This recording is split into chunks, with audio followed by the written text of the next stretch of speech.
Hey guys, இன்னைக்கு Andhra style gongura chutney எப்படி பண்ணுறதுன்னு பார்க்கலாம்.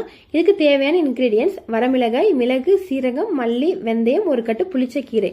இப்போ இது எல்லாத்தையும் நம்ம ரோஸ்ட் பண்ணி எடுத்துக்கலாம். நீங்கள் வேணும் தனித்தனியாக கூட வறுத்து எடுத்துக்கலாம். நான் வந்து எல்லாமே ஒன்றா சேர்த்து தான் வறுத்து எடுத்துருக்கேன். இதை வந்து நாங்கள் ரெடி பண்ணிவிட்டு ஃப்ரிட்ஜில் ஸ்டோர் பண்ணி வச்சிட்டோம் அப்படின்னா 1 மந்த் கூட யூஸ் பண்ணிப்போம். கெடாமல் அப்படியே சூப்பராக இருக்கும். இட்லி, தோசை, கர்ட் ரைஸ்க்குலாம் வச்சு சாப்பிட ரொம்ப டேஸ்ட்டாக இருக்கும். கண்டிப்பாக ட்ரை பண்ணி பாருங்கள். இப்போ 3 டேபிள் ஸ்பூன் அளவுக்கு எண்ணெய் சேர்த்துட்டு கடுகு, உளுந்து, சீரகம், வரமிளகாய், பெருங்காயம் சேர்த்ததுக்கப்புறம் நம்ம அலசி வச்சிருக்க கீரையை சேர்த்து நல்லா வதக்கிக்கலாம். இது வந்து குயிக்காகவே வதங்கிடும்.